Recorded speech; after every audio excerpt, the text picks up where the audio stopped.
So you want to introduce yourself first? Sure. Yeah. My name's Leah Rupp. I'm a parenting coach, and I was originally an astrologer, and then I came to the human design system a few years ago. So I incorporated that into my work, and so I primarily help families understand their patterns, energetic patterns within themselves, and then relationship dynamics.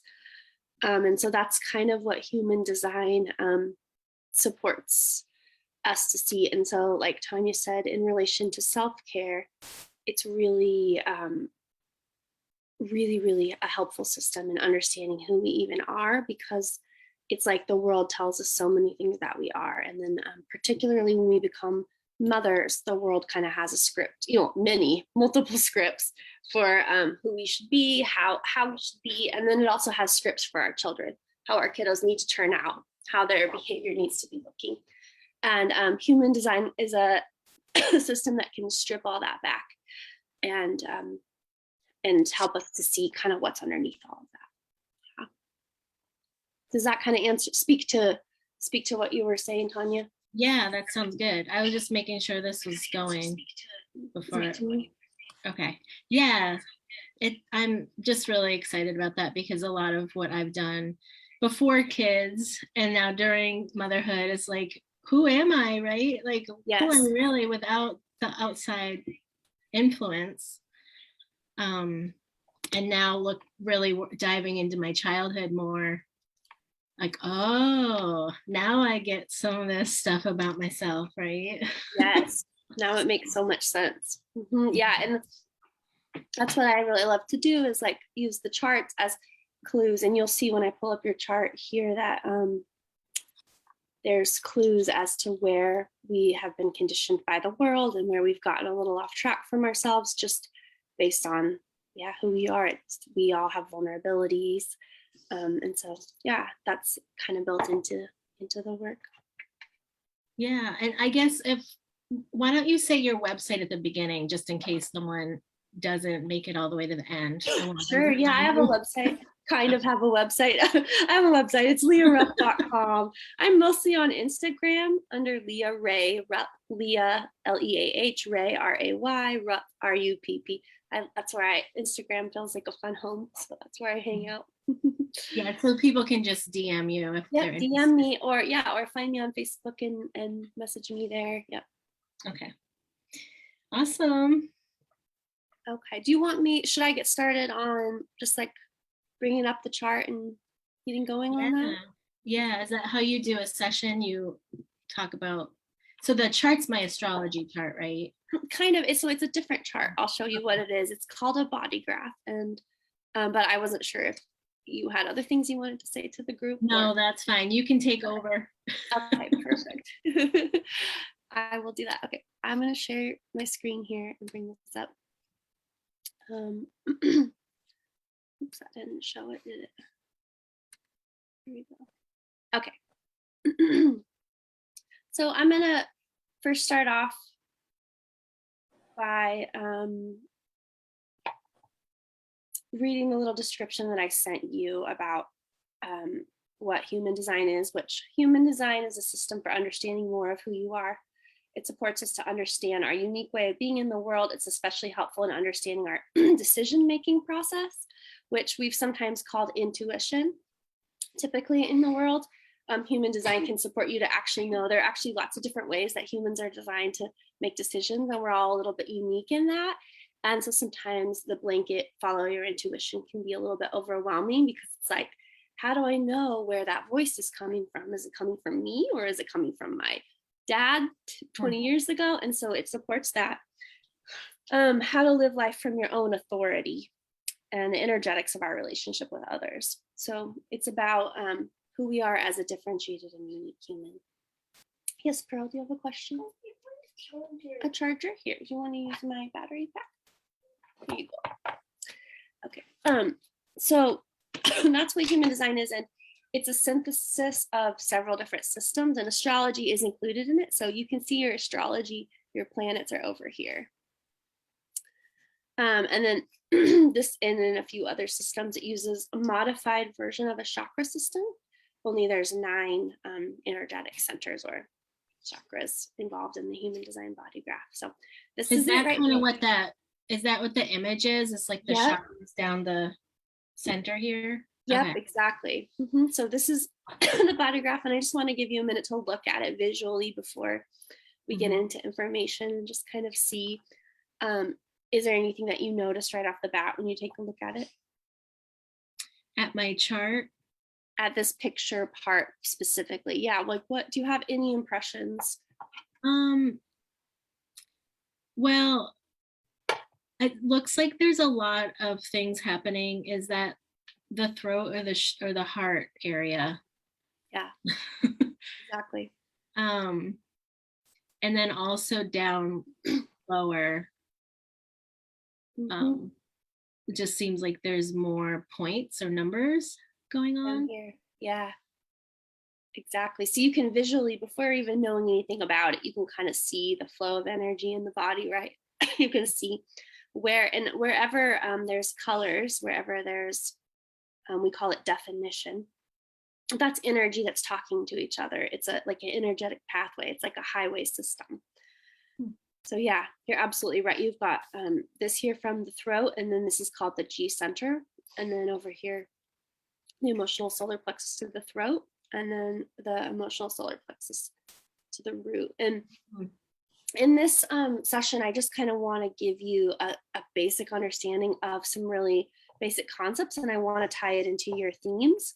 But were we to go in depth, like in a few sessions, I would really want to help you understand each of those like energetic superhighways, what they mean for you and how they show up in your life. We probably won't get too in depth into that today, but that's part of what the information that's available to us.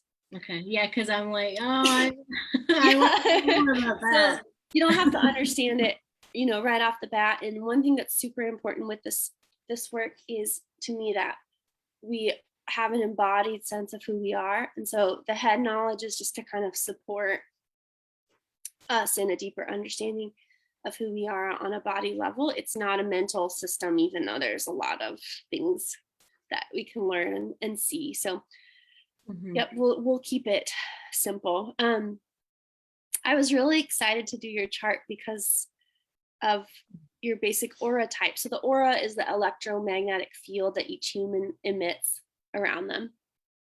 We all have one, and there are different types.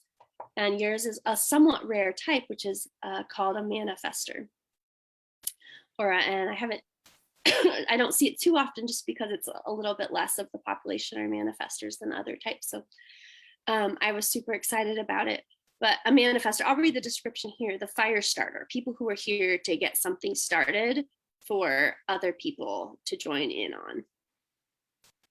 And I'm just, whenever you want to jump in on anything that strikes you, just feel so free. I know, I'm like, when you first told me that a weeks ago when we were talking, I was like, really? Like, I think I've doubted myself pretty much my whole life. Yeah. In that energy. And now I'm feeling it like in my throat, like, like, I hold back, I think. Yeah. You hold back. Okay. So even just the acknowledgement of like, you're this type of person. When I say that, you can notice it. You're like, okay, that's blocked up a little bit in my throat. Yes. It's fascinating that you say that, Tanya, because it's like, that's what makes a manifestor. A manifestor is their connection to the throat. And the throat is the center that manifests and brings things forth into the world. And so the majority of the types are kind of in this other type of cosmic dance with the universe, where we're waiting and we're sitting back and we're responding to life. Manifestors are actually bringing things forth. They're one of the rare individuals who are actually designed to really push forward. And yeah, it's just, it can be a big moment to kind of, and it can take some time to let this settle and kind of process that that's who you are and what your experience has been like being a manifestor in the world so far.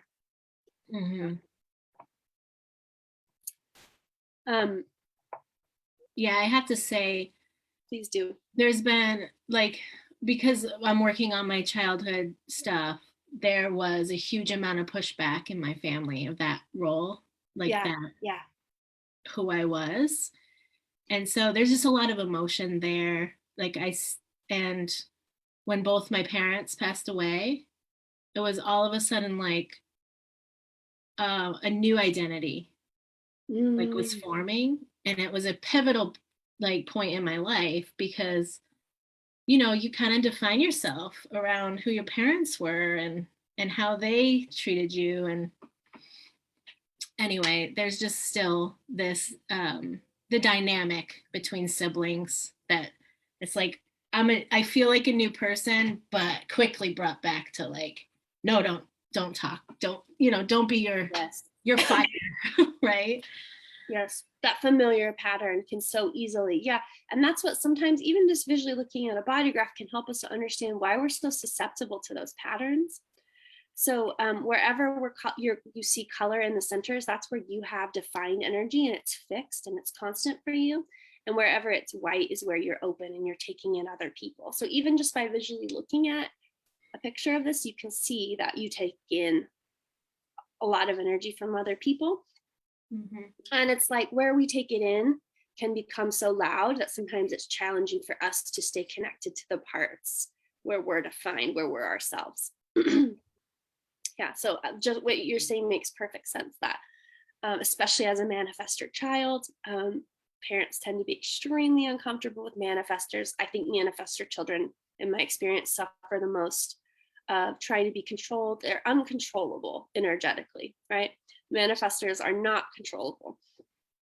And yet the amount of force and intensity that people use to try to bring them more into line is can be excessive. Yeah, I'm gonna have to get my kids done. Sure. Yes. Yes, that's when it gets fascinating, because then you get to kind of see the dynamic. I would think I have another manifestor here. Yeah, you might. And so there's a couple of possibilities there, is that you have another manifestor. Another possibility is that you have someone in your home who's amplifying your energy back to you. And because that can happen too. So wherever we're open, we're amplifying the energy of other people. And the more we're not sure of ourselves or our own energy, the more possibility there is for someone else to pick it up and kind of try to, like send it back to us as, here, this is yours, this is yours. And so there's a distinct possibility there. I would be curious to find out what's happening with your kiddos. In that regard. That's what I love. That's when we start to see the patterns, and it all becomes a little less personal, because it's just like, oh, it's just energy. It's just, yeah, just who we are. Yeah. And just as a manifestor, I would expect you to jump in and say, interrupt me and say things whenever you want. Just full permission for that. Okay. So you know. Thank you. Mm-hmm. I've had to give myself permission as I get older. Like, there's my throat holding back. Yeah. When you feel something here in this session, it's meant for you to jump in. Okay. So, hey Pearl, would you be willing to grab my smoothie from downstairs for me, sweetie? Thank you. Yeah, so manifestors, I'm going to explain something about the aura. And then I of course, if you have an experience on this, or you want to say something or a question, you speak it and I'll follow your lead on that. Is that a manifestor aura is, the terminology can be challenging to let it land, but a manifestor aura is closed and repelling. Those are the words that are used to describe a manifestor aura. The reason for that is because it's protective. You're meant to be in your own lane, doing your own thing, and you're not meant to be being highly influenced by other humans. And so you have this kind of aura of protection around you. It's kind of like you're walking with a bubble around, and it's meant to clear the way for you to say, here comes a manifestor. Don't mess with her. She's got a job to do. And we all really need that. Thank you so much, sweetheart. I really appreciate that. Thanks, baby. Yeah, and we're all meant to respond to that, and we do, whether we know it or not. So whether people are conscious of it or not, they're going to make way. Now, what can be confusing about that, because the world is kind of built bias towards generators who are enveloping and warm, and they bring it all in and you can feel them so close all of the time. Is that what we do when we get to a manifestor? We don't know what to do with it, and we perceive it as rejection. So either we perceive it as rejection or you perceive it as rejection when you're repelling. Yeah, I see that dynamic with in my marriage. Definitely, like, get out of my way. Yes. And there's that feeling like he feels rejected, like, but this is what, I'm very rigid sometimes, or like, I just need my space, or whatever it is. You Yeah. just need your space. Yes. Yeah. Yes. And we're very biased towards, we want openness, in our cult. We want everyone to be bringing other people in, and you're clearing the path, right? It's like if we're out in a jungle, you're the one up front with the machete, and you're clearing the path for the rest of us to walk through. Yeah. It's a very interesting path. It's a very, people will try to say all kinds of stories about it. People will have all kinds of experiences with it. And it's very necessary, because truly, yes, sweetheart. Just one moment. Please enter a valid date to confirm your age. Let's see here. Can you get me back to the original screen and then bring it back to me, and then I'll help you out. There you go. Okay, so if you put in 02 20 1984. There you go. Oh. What's it say? There's 2 questions. There's a question online when you get a chance. I'm not sure about that, so I might have to help you with that later when I'm off my call, babes. Okay. All right. Yeah. Jump in with questions. Someone asked what the dark lines mean. Yep. There. So both the dark and the orange are energetic, like highways. They're energetic pathways. And there's 2 different categories for those. One of them is more conscious to us, and one of them, I think it's not, because you didn't put one in here. Okay, that might be 4. Okay, yep, there you go. You're all set. Nice work. So some of it is imprinted at the moment that we're in gestation in our mother's womb at a certain point. So we become part of who we are while we're still in utero, and then the rest is imprinted at the moment of birth, and that's the typical astrology chart. So we kind of have like our design of who we were before we were born, and then our design that is overlaid at the very moment of where the planets are when we were born. And those 2 work together. But the part that is when we're in utero is just deeply imprinted in our bodies, and we can't always see it.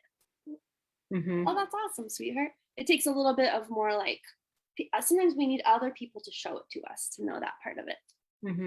Yeah. But our body will do it automatically, and we see it in children. Children are very in touch with this, the unconscious, we call it, design. Yeah. The conscious one that is over here is like these over here. The black part is a little bit more like, oh, I know that about myself. That's how I would describe myself to another person. Okay. And then this is a little bit more of like, other people will experience it in your energy field, but you might not know that it's there. Yeah, without a second look.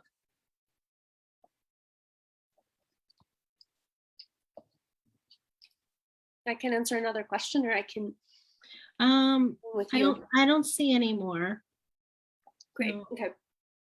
So yeah, I want to kind of bring this into I asked you for some themes in your life that were something you wanted to look at, and I'm going to read those.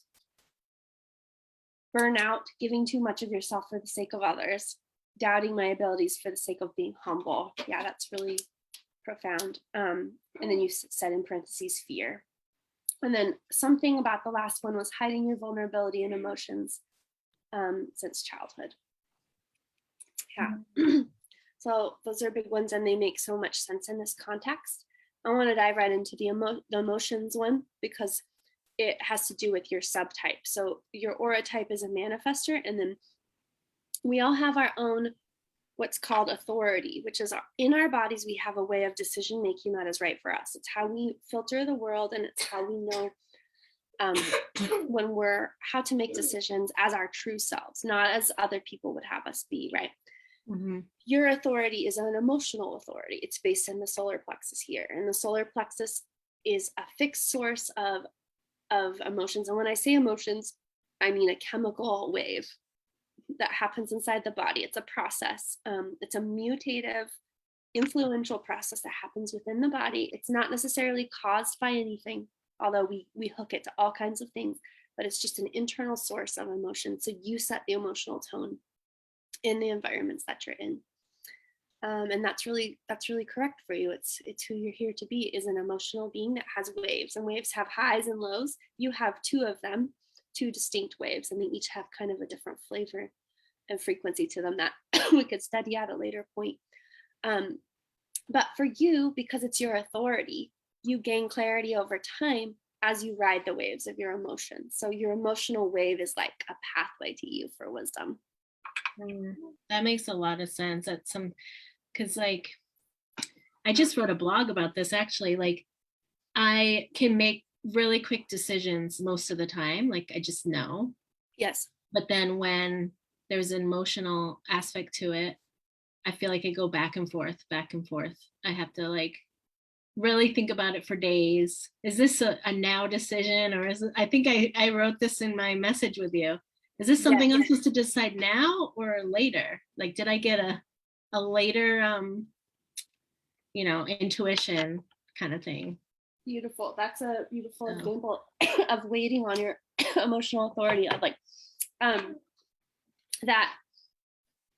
Yeah. So just like you said, some things are very clear and very obvious to you, and you'll get urges and impulses. Like manifestors get urges and impulses all the time in their bodies when they're really tuned into their bodies, and the mind will try to judge it and say, you should do this, you shouldn't do that.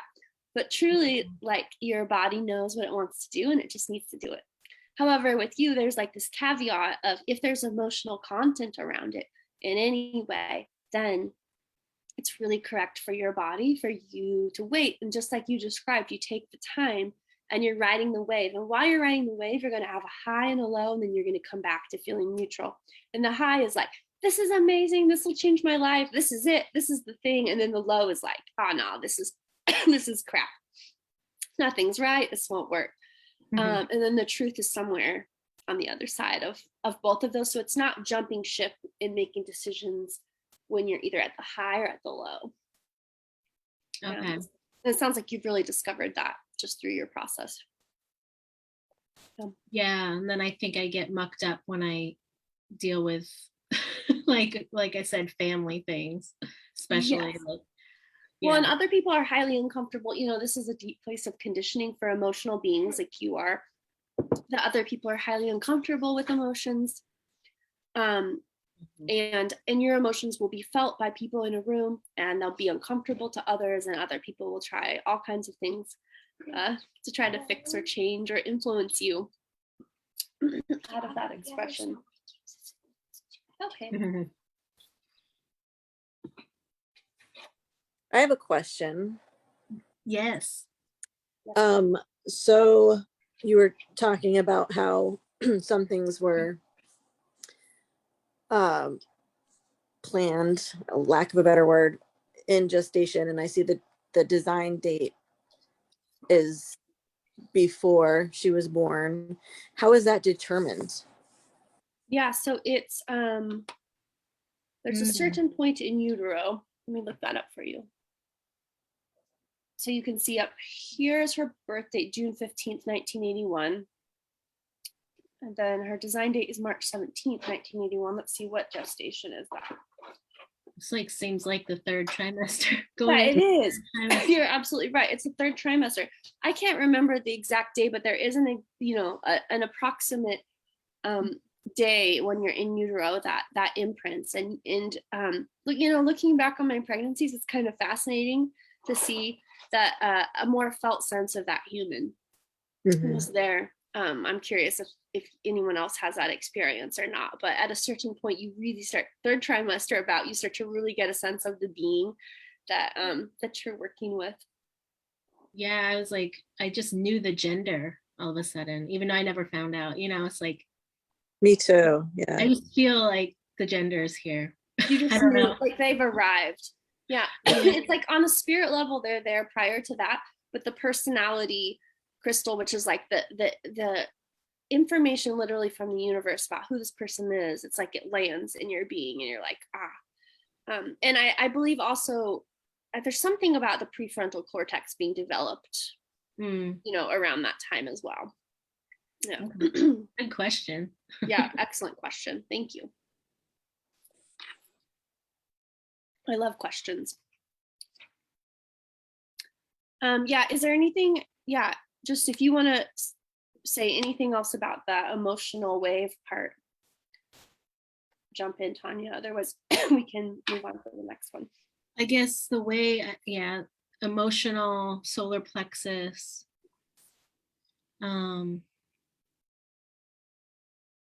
There's some sort of link to the solar, you said the solar plexus to the one on the right. Mm-hmm.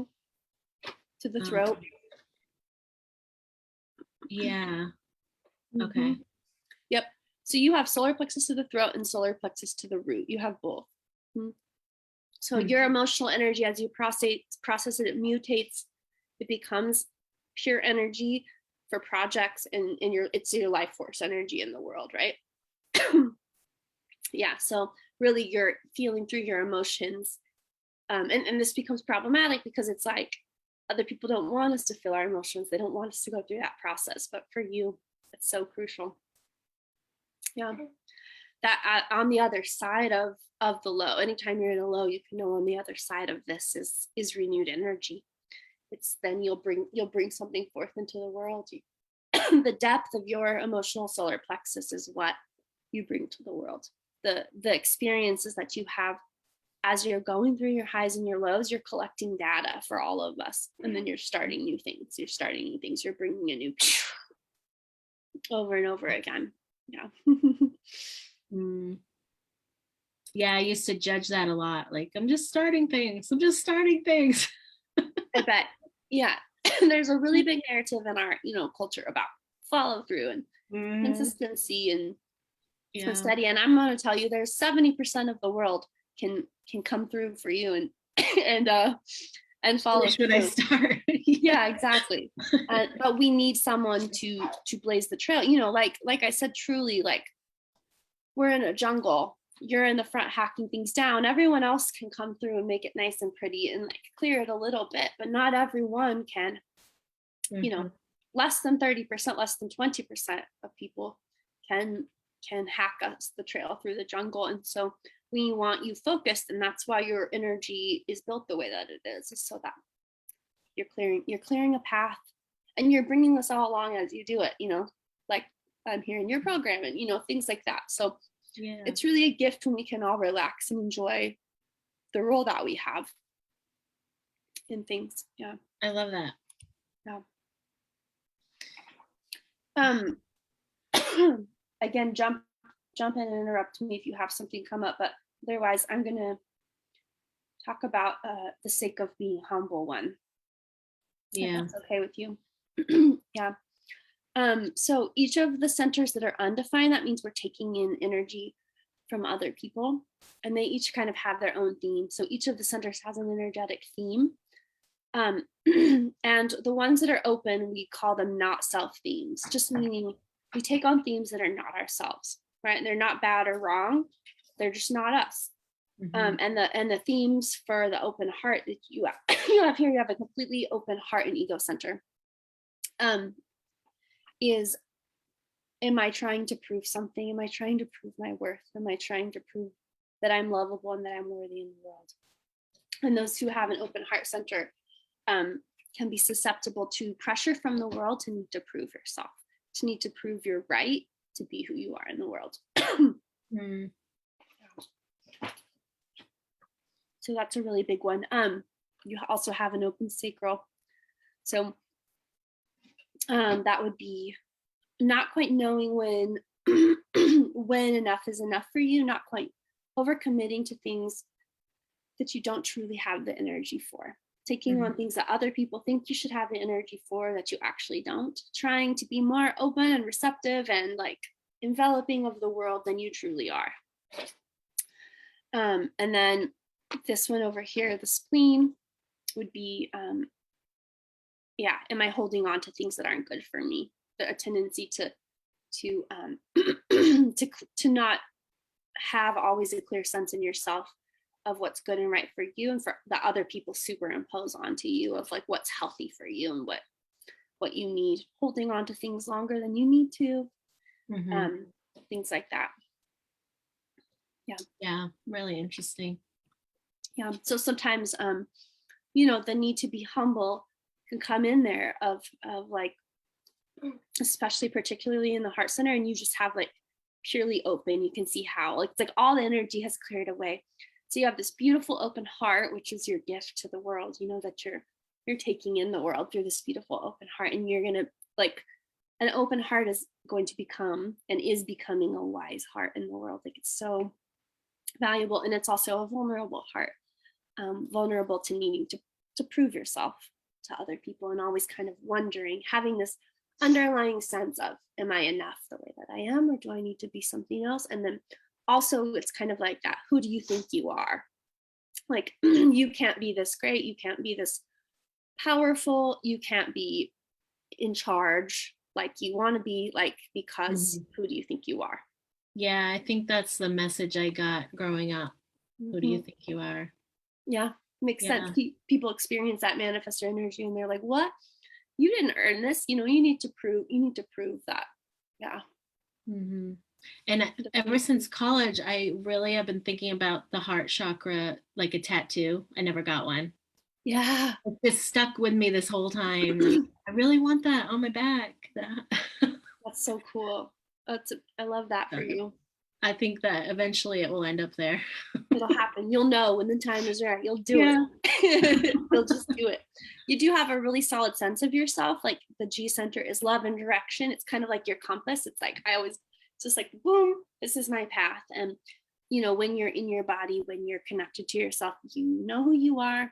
You know what you're here to do on this earth. Your mind will have different ideas or wrong ideas, but that aren't free, not wrong, but they're just not for you. Your mind will have all kinds of ideas of, this person does this, it would be cool to be this, because there's so much in the world. But deep down, your body is kind of like, nope, this is my path.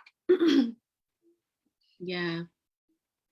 And you do have a completely open head, which means the themes of here, am I thinking about things that are not mine? Am I thinking about things that are for other people? Am I feeling pressure to be certain about who I am? Because if you look at your body graph, you can see your body has some fixed energy and some certainty about it, and your mind doesn't. So the mind is going to try to tell you, what are you doing? Why are you doing that?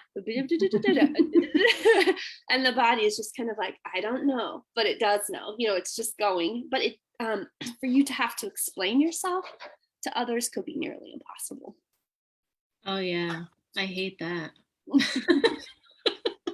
I hate that. Manifestors hate being asked questions in a way of like, because it's like, I don't know, their body speaks for itself, to be like asked to explain your process. I don't know why it triggers me with my husband. Like, I'm like, you should already know. Like, why do I have to explain this? Yeah, because you're a manifestor. It's like my energy speaks for itself. You don't. Generators, which is 70% of people, respond. And I want to be asked a question, because then it gives me something to respond to. And you're not, that's different. So the world is wired for that, like always picking and asking. And like for manifestors, it just feels like you're kind of messing with me. You ask me questions. Yeah, and you're also, I think we talked about this on our very first call together about right brain versus left brain, and your right brain and right mind. So your body is very like passive, as far as not passive meaning inactive, but receptive, meaning it's taking in information all the time from your environment, everywhere around you. And then your mind as well. So you have the ability for abstract thinking, for extreme creativity. But again, it's another piece that can't always know what it knows until it gets pulled out. Like you don't always know how you know what you know until it's there. Yeah, I think that's why since an early age is like, I need to be alone, like to figure Yes. this out. Like I need space. I need time alone.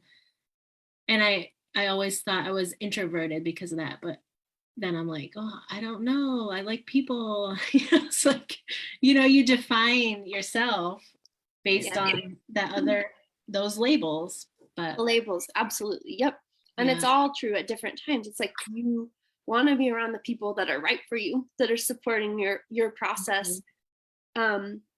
And that's not selfish. That's what we all need you to be doing, is you need to be around the people that are not mucking with your process, not trying to get you to be something that you're not, and that really see you for who you are and are supportive of that. And it's not, no one was bad or wrong in any of this story of your life for not knowing that. It's just, yeah, we don't know. Yeah. And we think that humans are all supposed to kind of be a certain way. We have, that's a big goal in our society, is for everyone to be so normal, whatever that is. Yeah, that feels good, because I feel so bad when I have to do that, like leave certain situations, like leave a job, like this doesn't work for me, like, or I feel like I need to take care of other people, but it's just, I know this isn't my place, right? Yes. And it's hard when it's your family, for sure. Like I have this dynamic with my sister that's really, really hard. It's like, we're just not, just sometimes can't do it. Yes. Sometimes can't do it. Yes. It's so hard with family, because we do have this idea of like how it should be with family, and that, it should be, we should feel so close and enmeshed and all of this. And yeah, sometimes you get to adulthood and you're like, this isn't supporting us to be who we are. It's not about love. It's just, that's one thing I love about this, is it's not about love. It's not about anyone's lovability or worth, right? It's just how do we support each other to be ourselves. And yeah, same with our children. I want to, since you mentioned quitting jobs and things like that, I want to talk about your profile, which are numbers, and it comes from the placement of your sun at the moment you were born, and in that moment in gestation. And then it also comes from the placement of the earth at the moment of gestation and birth. So those things. And yours is a 3-5, which is one nice way to put it is the Great Life Experiment. The original language was a martyr and a heretic. Was those for the 3 and the 5, a martyr and a heretic. So what this is a rebel. It's a person who's here to learn through trial and error what is wrong with systems, and to point out and to see what is not true in the world, and to call it out. And because you have a defined throat, it's meant to come through your throat, so you're meant to see and to say and to just call out things that don't feel true to you. So I can see how that's another layer like on top of being an emotional right brain manifester that maybe the world wouldn't have welcomed so much in your childhood. Oh yeah. So the reason I went into education was to change it from the inside out, right? Like, I'm here, I'm the rebel, I'm gonna change and it just wasn't my place to be. Like, that's why I didn't want to, that's why I think the public school system is not for everybody, right? Yes. And so it's just, if I'm wanting to change something, I have to be in the right place to do it. That's what I've come to decide, right? Yes. Yes. Yeah, so I tried to stick with it as long as I could, try different places. Where do I fit? Trying to fit into something else. Whereas I just need to forge my own path, like you said. Like yes, exactly. You can't wait. The rest of the world, I think my internet cut out for a minute, so I might have missed something. The rest of the world has to have something to initiate them. That something is you, a manifestor, and you are the one who has to create. And this is kind of the challenge. You get to, and you have to create what you want in the world. No one does that for you. Yeah. It made me think of Erin. We talked about systems and like she sees systems and like they can be done, right? Like we see what could be done. I'd be curious to see Erin's chart too. Yes. Yeah. Yeah, I know. I'm like watching, I'm like, this is spot on for Tanya. And I'm like, a lot of it sounds like me too. Yeah. Would be. But I'm like, I need Erin. Can you do some of this, please, for me? It's Yeah. cool too when you know each other and you start to see, because then you're like, oh, this can work. You can do this part. I can do this part. And it starts to get kind of fun that I way. can see this working for teams, like as a business, Absolutely. Absolutely. professional development type stuff. Right. Because, for example, people need to know who the manifestors are. I mean, we need to know who we all are, but like, let's say you have a manifestor on your team and you're bossing them around and not utilizing what they can do for you. Yeah. It's not like bad or wrong. It's just not going to let everyone live into their full potential. Mm-hmm. Yeah. So the Great Life Experimenter, you are here to learn through trial and error. Like, that is your way of learning, is through bumping into things, and that you find out that doesn't work, that is broken, and then you come back and you tell it to the world, you universalize it, and that's the heretic. The heretic people love to turn to because they feel that person can save them, can help them, can fix them. They sense the competency, and they sense that you can see a lot, and they want you to help them. The problem is that they want you to help them until you start not doing it the way that they prefer. And then they flip, and then they're like, oh, nothing you do is right. And it can vary. The heretic is burned at the stake, because it's like the person who they thought was a hero has fallen off the pedestal, and it's based on their projections. So the fifth line 5, is part of what we call the projection field. And it's a person who energetically receives projections of what other people think that person can do for them versus who that person really is. Yeah. I think the pure joy safe seat practice has changed my life because of that, like not taking on so much of other people's, like, why am I still triggered by same things, right? Yeah. And then going inside and realizing, wow, I'm gonna be okay, even if they do, like, they're burning me at the stake. I can handle all this emotion. Yeah, beautiful. It's like the internal space of safety. I can be safe while the world thinks what they think about me. Building that internal safe base inside. Yeah, that's beautiful, because the more that you can do that, the more free you are to trial and error, because that's kind of the hard part of the 3-5, is they need to be out there bumping into things and failing.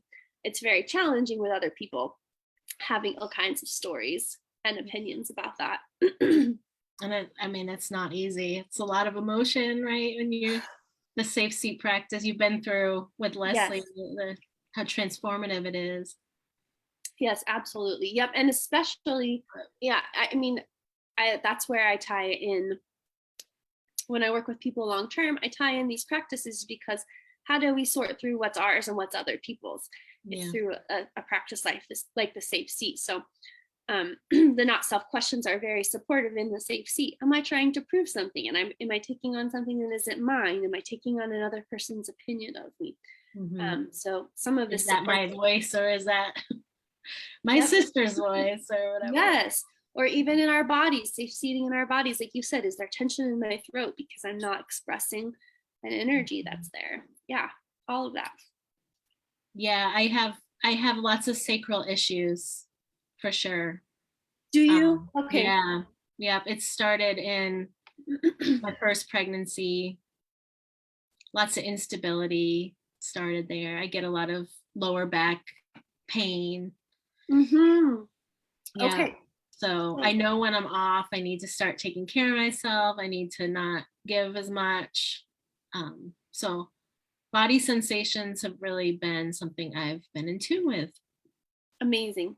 So you and are, I coach people through that. Yes. So yeah, it's amazing. Yeah, I love that. That's beautiful. That's exactly what I would say too, is that the sacral center, you're over giving energy that you don't have. So the sacral is really where we can know, like you said, what I have to give. And you don't have a constant source of energy there. And people get that confused about manifestors. You have emotional energy, you have throat energy, you have a lot of direction, you have a lot of passion, but you don't always have the energy to give and give and give to others. That's very, very crucial. Yeah. Yeah. So was that the last part of the, I can't see the bottom of the chart. Was that the last? There's no, there's Oh, more down here. Yep. Okay. Yep. We're If you coming see up. something that jumps out at you, let me know. Okay, because we're coming up on the hour. We have 10 minutes Perfect. for the hour. And let's see, sign, peace.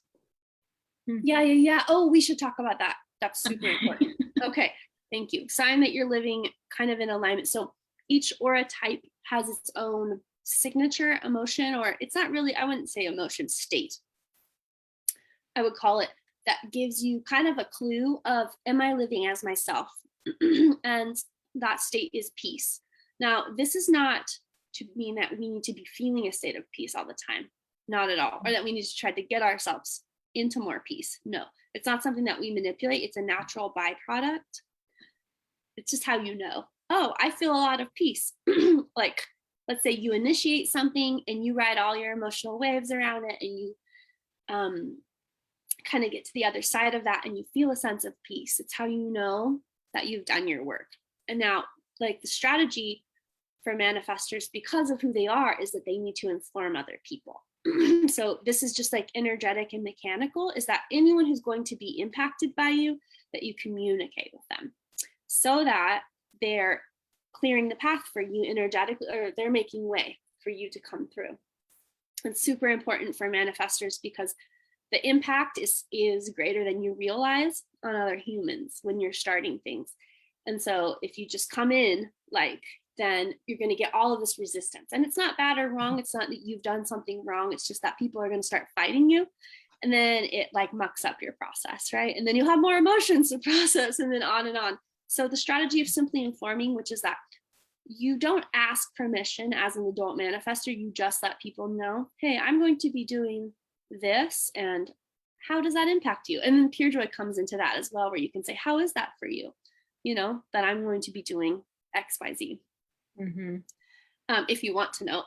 And then once you inform everyone, then the way clears. So part of the peace that you'll experience in your relationships is how you know that you've properly informed everyone. And if there's not peace, it just means oopsies, back to the drawing board. Maybe somebody wasn't fully informed. Like, did I act without informing everyone who was involved? And then anger is the sign that you're kind of running up against some energetic blocks. Anger is so important for manifestors. Like, you want your anger to be owned and fully felt, because it's just a clue that your energetic process is feeling blocked. That's all, you know, in this context of anger. There are all types of anger, all varieties, but in this context, it's just that, like, oops, I bumped up against a wall. Now, if that wall happens to be another person, that becomes challenging in your relationships. So that's why the strategy of informing becomes important. Because it decreases that resistance. And so when anger arises, it's just like, oops, back to the drawing board. I'm hitting a block. And it either means you're suppressing your own desires, or you're running up against a relationship block where there's some communication that needs to happen. Yeah, and that's why I came up with this name of my group, my Facebook group, Reactive to Relaxed Self-Care Without the Guilt, because yeah, that's a pattern in my life. I will get angry, resentful, reactive when I'm not taking care of myself. Beautiful. Yeah. So, and I mean, I'm sure that's a pattern for a lot of people in different ways. Yes. So that's especially beautiful. Moms. Especially moms, yes. Yeah.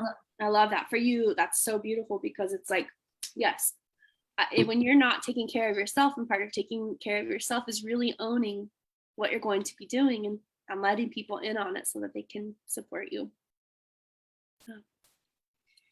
Awesome. Are you going to email me this chart? Yes, I can email you this chart. Okay. Absolutely. Can you scroll back down? I didn't finish reading the bottom. Yep, let me move this window Environment, here so you can, yeah, if there's anything that jumps out at you, like if you have any last questions, there's so much we could go into, so I'll follow your lead. Strongest. Digestion. Huh. Mhm. Closed taste. Yep. So digestion is like a whole thing. We could go deep into that at some point, but just the brief thing is that the way that you take in information from the world, and also the way that you take in food so that you can be the most clear in your being, is closed taste. And that's to be very choosy and picky, and to trust that what you like, and that has to do with anything: clothes, decorations, food, environments. It's really trusting. And you have feeling sense, so it's about the frequency of something. It's about the way something feels to you, and to trust, like that's, you're meant to be as picky as as you need to be. Okay. Very cool. Yeah. After I get the email, I can message you if there's any more questions too. Yeah, perfect. And then I just want to say before we wrap up that you are a visitor in Own the Home Revolution, and that anybody that's in that program can reach out to you as well in there. And then we'll have some hot seat, like somebody in that group will be chosen to do a hot seat coaching with you, which is like really exciting. And, you know, do this kind of thing. So we'll see when that happens, sometime this year. And so if you're not in my program yet, message me if you want more information. There's lots of guest coaches like this in there. So you know, you get access to all these beautiful people and all these different. It's a cool program. It's genius what you created, where you're pulling in, you're starting something, and then you're pulling in all the people to. Yeah, to just really find who we are as moms, and then who are our kids, right? Like, so it doesn't just take me to do that. And these are all the people that have helped shape like who I have, how I've gotten to know myself.